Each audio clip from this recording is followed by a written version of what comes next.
everyone, my name is Jolene Shannon, and I am one of the lead faculty for Ross College Online for the Health Administrative Services program. Today I'm going to be doing a professional development on keeping online students engaged. So let's kind of jump right in. And I have both of my screens up to show our classrooms at Ross as well as the PowerPoint that I made up, so I'm sorry about any confusion that's going on there, but I thought it would be beneficial to have both up. So let's talk a little bit about online college students. In my research for this professional development, I found that 5.4 million college students took at least one distance education course or online course in the fall of 2012. So obviously we're in 2017 right now. That number has probably doubled or tripled at least. Online programs are very popular right now. Most students have at least one online class, even if they go to a on-ground campus.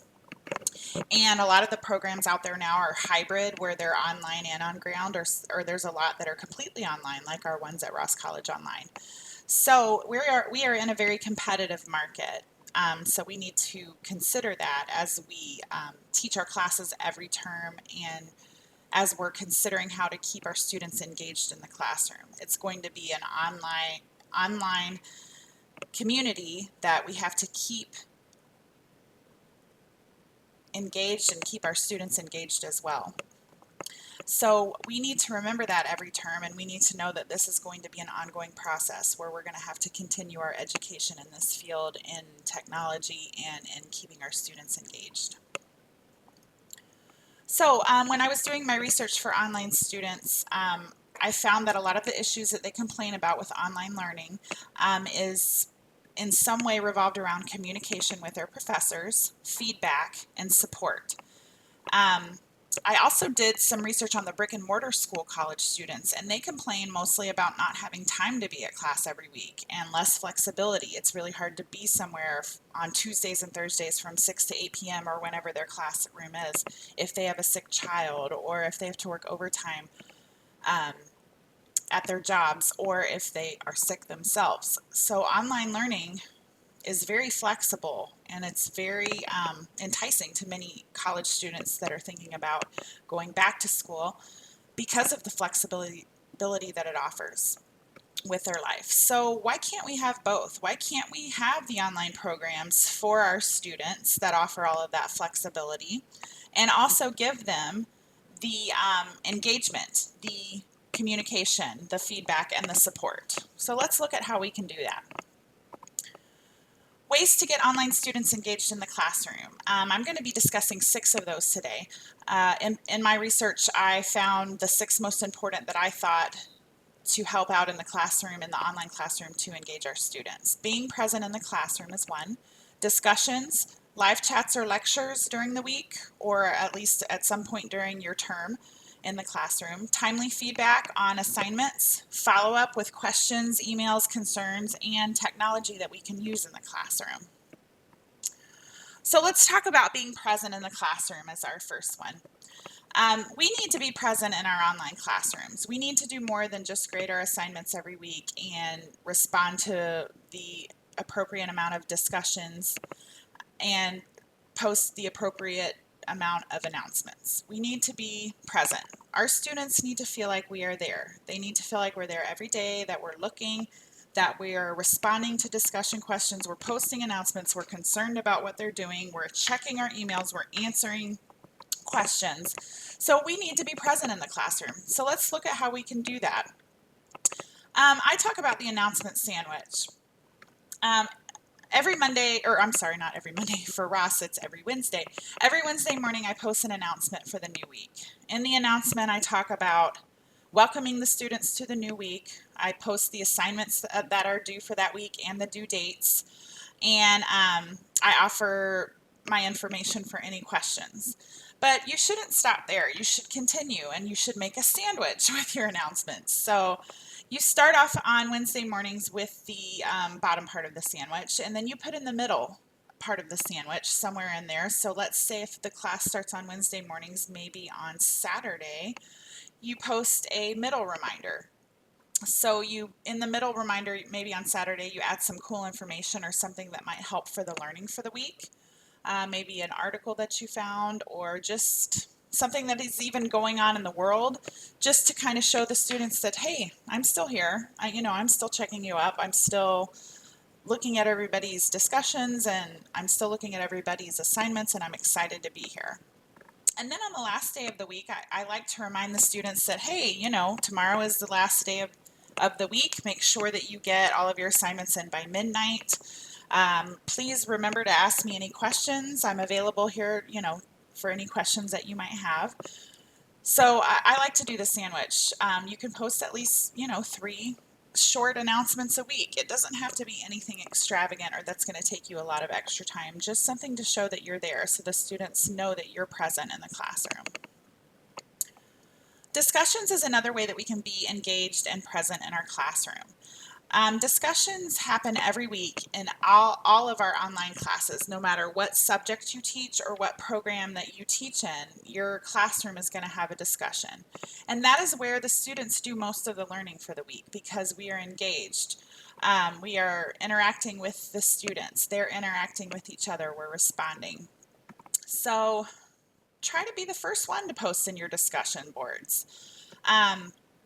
If the class starts on Wednesday morning after you post your announcement for the week, go into the discussion or the discussions and be the first one to post.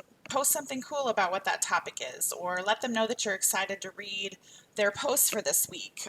Post something that you've learned from your experience in your work and in your field that has to do with that discussion topic.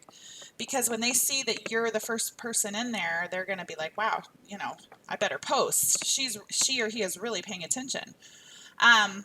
This is something that I do, and it is hard to do, because especially if you have a lot of students, but respond to every student.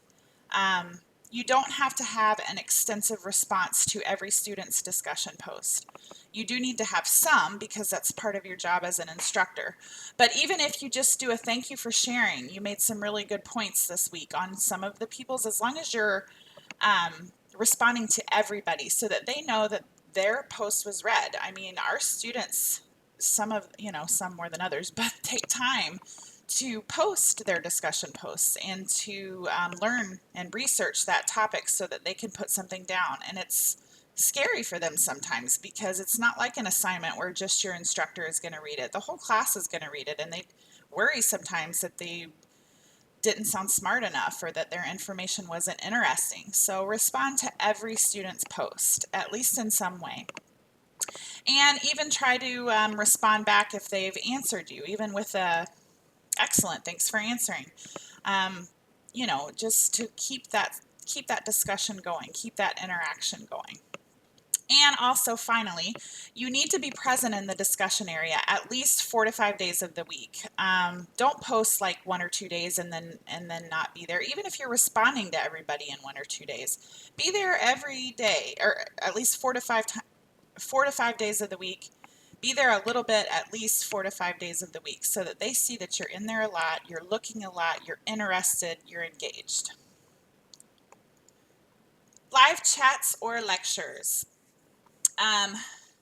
Live chats or lectures are something that we can do in our classroom, and this is actually where I'm going to show you. This is one of my classes this term. It's Healthcare Data, Content, and Structure. If you go to conferences, your button here,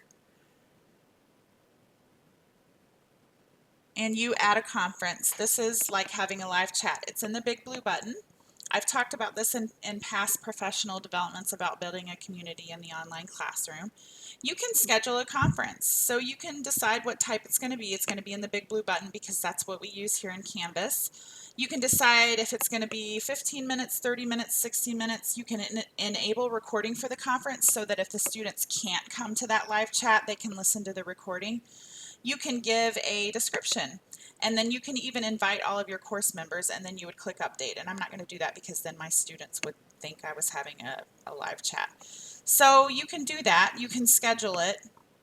It will be posted. You will invite all of the course members, and then you will need to go to your email for that classroom and let them know, hey, you probably got an invite to a live chat that I'm having on Saturday morning at 9 a.m. We're just going to kind of review for the quiz, or review for, or talk about an assignment. And I'm going to be there. And then in the big blue button, you have the option of just talking. You have the option of going in and adding PowerPoints. You have the option of showing your video, your face. You can make it as extravagant or as less extravagant as you want. But it's a way that they can get with you face to face. You can even do your office hours that way in the big blue button. You can have them every week and say, hey, I'm here every Tuesday from 6 to 8 p.m. If you want to come in and chat with me about a question or just see what's going on or hang out, come on. I mean, you can do it any way you want, but we have all of these options here. And this big blue button for a live chat is a great way to engage your students. And you don't have to do it like any specific amount of time, but I always encourage everybody to do it at least once during the term, even if it's at the beginning of the term, just to kind of give them a virtual tour of the classroom and let them know what you expect. That's always a good thing to do too. So you're going to advertise your live session in an email if you have one, or in your announcements, or both. And then you can even have a survey, which I did a professional development video a few months ago on how to add a survey in your classroom. And you can ask your students what would be good times of the week and day and what would work for most students, so you could even find out what works best for them. And if you do a survey, it will show you how many prefer night sessions, how many prefer a day session, middle of the day, and then you can get an idea of even when to post. So there's a lot of things you can do there, and it's showing engagement. It's fun. They take a survey. It makes them feel like you're really engaged. Okay, so timely feedback. Our students want everything now because we are in the digital age. Back when we were younger, everybody that's listening in, back when we were younger, we used to have to wait for things. We used to have to go to the library to research things. Now with the digital age, you can jump online, you can find out anything you want right now. So our students want timely feedback. It is not realistic to say that you can get feedback right away. So if Susie turns in an assignment on Tuesday morning, it's unrealistic for her to expect that an hour later it's going to be graded. But it is good for the students to be able to expect when it's going to be graded. If a student turns in an assignment, if the week starts Wednesday morning and they turn in an assignment Wednesday evening and it doesn't get graded until like the last day of the week, then that's a long time for them to wait. So try to make a schedule for when you're going to grade your assignments. And it can be anything as far as what you want it to be, but assignments need to be graded within 48 hours of submission. And I like to try to do it within at least 24 if it's during the week, and on the weekend I will go the 48 hours if needed, if it works out that way. Like if a student turns in an assignment on Friday evening and I didn't see it that day when I was grading, then it might not be until Sunday that I get to it. But try to check every day that you're working, see if somebody submitted something, grade a couple of submissions, and plus it keeps your bulk work down to a minimum as well, because you're not doing a bunch of grading at once because you saved it. Every day you're grading a few things, and we need to make sure we hit that 48 hours of submission to get that feedback. That shows the students that you're excited to get their assignment, that you're going to give some timely feedback, and it's going to be helpful and that you care. Following up. Following up on all questions and emails promptly is so important. Every day that you are in the classroom, you need to check your emails and respond quickly. I get my emails on my phone as well, so if I am not in the classroom at home in my home office, and I'm checking my email while I'm out. If it's something that's important where they're asking a question about an assignment and I can answer it right away, I try to do that. It's hard to always kind of be on call like that, but you have to think our online students, sometimes their only time for doing homework is when you're not going to be in your office. So we need to remember that they might need an answer right away. So you want to try to do that as much as you can. Try to check the emails as much as you can and give that those follow-ups on questions and emails promptly. You should always document in the faculty lounge. Whenever you email a student, there is a button underneath the email that And I will show you too. I'll just go to my emails. Okay, and this is an email going on with a student of mine. And if I hit reply, or I'm sorry, that's not it. If I go to compose a message, then, and I want to message somebody about, let's just go to anybody. Sorry about that.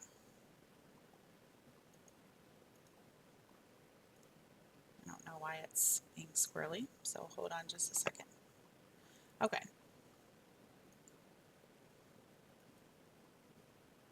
Sorry guys. This computer never does this. Okay. So, if I am going to send a message to somebody in, let's see, this is one of my courses right now. Okay, and then I'm just going to pick somebody, you guys, so just ignore, who I pick. But if I am going to send a message to Alyssa, let's just say that. Before I even put my subject, it gives you the option to send an individual message to each recipient, and that's if you do multiple people, and also add as a faculty journal entry. So make sure that you do that. Make sure that you document in the faculty, and I said faculty lounge here, I meant, I didn't mean that. So make sure that you do document any concerns, and so that communication is there in the faculty journal. So that communication is there, especially if it's a problem, like if a student is not turning in their grades on time or they're failing the course. You want to make sure that you've got that documented, and that's part of following up, because not only are you following up with a student, but you're following up with a college, so that if Kara needs to go in and see what's going on, why the student is failing, or Dawn needs to go in, then they have that communication there, and they see that you've been working with that student. So that helps to cover you as well. Check into students who are falling behind, at least on a weekly basis, and document. I do this every Monday. On Mondays, I finish up any grading, because a lot of our assignments are due Sunday night as far as the discussions and written assignments. So on Monday, I finish up any grading that I haven't done previously, and then I look at where the students are. I add any zeros for any assignments that are not turned in. I look at where the students are, and if they are failing, or if they have a D, or even like a low C average, I email those students, let them know that they're missing some assignments, and I also add it in the faculty journal. So do that on a weekly basis. That helps you to show that you're following up.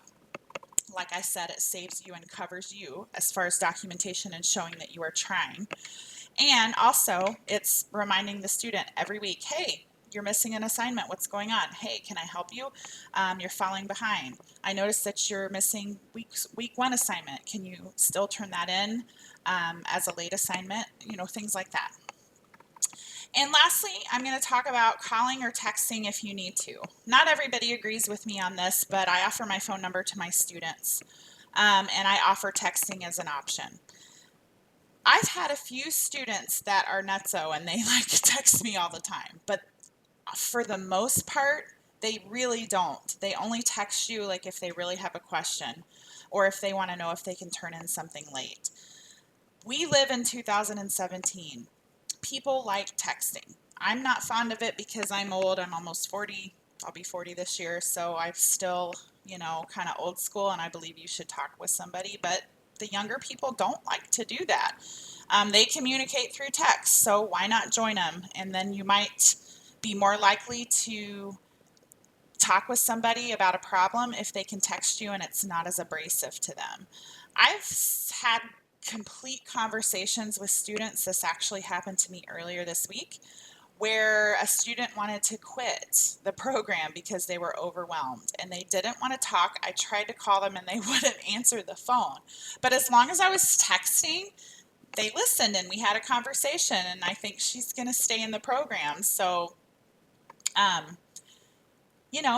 text. A lot of people are afraid of that. They don't want to, have students have their phone numbers or whatever, but I like to do it. I haven't had too many problems with it. Usually people are pretty appropriate with it. The times that they weren't appropriate, I emailed them and let them know that they needed to be professional about how they text and when they text and how often. So, but most of the time it has really worked out with me. And like I said, I've had better luck using text to get information and get what I need from students that are behind than I have with any other form of communication. So think about it if you're not using it already. Consider it. Maybe if you even have another phone line just for work, consider using it as an option. I post my number every week on Wednesday mornings for the weekly announcement, and they know that they can text me. So that is what I do. Okay. And lastly, we're going to talk about technology. I'm sorry about this, I'm going to move this over. We have lots of technology in our classroom that we can utilize.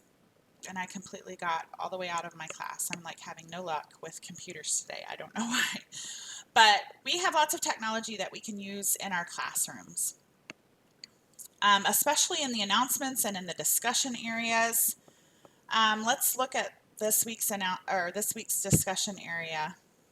And a lot of you already know this, but just in case you don't, if I want to reply to Lisa, which I'm going to be doing today, I have all of these options. I can change the font, and I can bold, and I can change the color of my text. I can add images. I can add links to articles. I can add YouTube videos just by copy and pasting the link and it shows up. Use the technology in your classroom. Don't just respond to students. Use some technology every once in a while. It's interesting. They can go right to a YouTube video right in your response. So use that if you have it, if you haven't already. In your announcements area, it's the same thing. We have the same type of technology here. You can change fonts, text, you can add links. I add the link to every assignment that I use, and I'll show you that. In my announcements that I post every week, so for instance, for week 2 that I posted, I have the link to every assignment here. So technology, they can go right to the assignment. Look at this. They can click on it.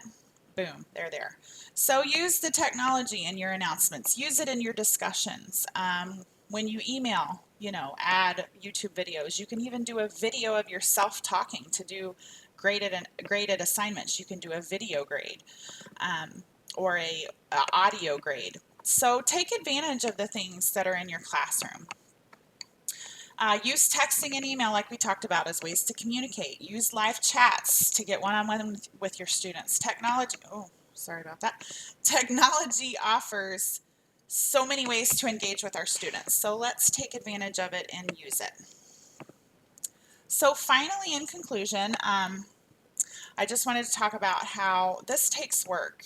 It's not a learn it once and you've got it thing. Technology is constantly changing. So keeping online students engaged, it takes work. It takes practice. It takes persistence. Find out what works for you. Maybe you don't like doing videos, but you can add links. Maybe you don't like doing live chats, but you can do extra emails or extra announcements. You just got to find out what works for you and always, always, always try different things.